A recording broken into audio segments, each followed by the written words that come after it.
Hello, for my midterm project, I chose Edvard Munch's famous 1893 piece, The Scream. It is a classic, but looking at it through the lens of formal elements can really change how you see it. It is an oil, tempera, and pastel work on cardboard that is currently held at the National Museum in Oslo. Looking strictly at the subject matter, we see a bridge that cuts diagonally across the frame. In the foreground, there is this androgynous figure with a pale, skull like sunken face. Their hands are pressed firmly against their ears, and if you look further back, there are two shadowy figures that walk along the straight, dark railing of the bridge. The background is where things get really intense. It is a swirling landscape of dark water and hills that is topped with a sky made of these long, streaky bands of orange, yellow, and red. It's a very stark scene, and the contrast between the dark bridge and the fiery sky is the first thing that really stands out. Now let's break down how Munch actually put this together. I've annotated the image to highlight a few key things. First, look at the lines. The sky and water use these really aggressive, undulating curves. They aren't just shapes, they create a sense of vibrating, chaotic movement. For color, Munch used a complementary scheme, that intense orange and red against the cool blue of the water, which makes the entire image feel unstable. As for principles of design, he used emphasis by placing the figure right in the foreground in lighter colors.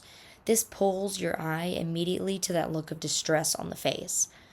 And for balance, he used something called asymmetrical balance. The massive swirling energy in the sky on the right is physically balanced by the sturdy linear structure of the bridge on the left. It keeps the painting from feeling like it's going to tip over despite how chaotic it feels. When we look at the why behind the painting, it is very clear that The Scream is about existential dread. It isn't just a sad painting, it's about sensory overload. The way that the sky's lines seem to melt into the figure shows that the environment is literally feeding into this person's internal panic.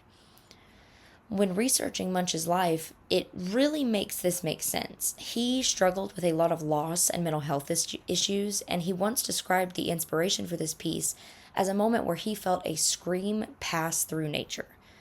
He actually wrote, "Disease, insanity, and death were the angels that attended my cradle."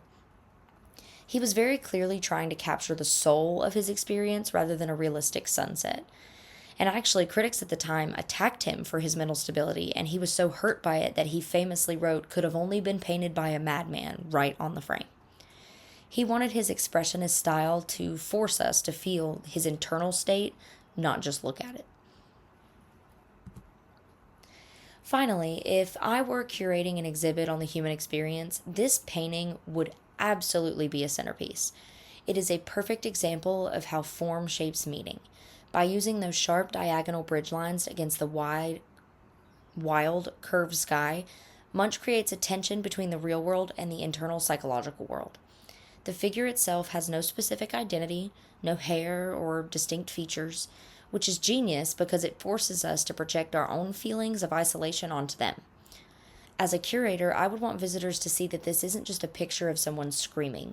It is a visual representation of how our environment can mirror our mental health. Through these specific choices in color and line, Munch takes a simple walk on a bridge and turns it into a universal, immersive feeling of dread.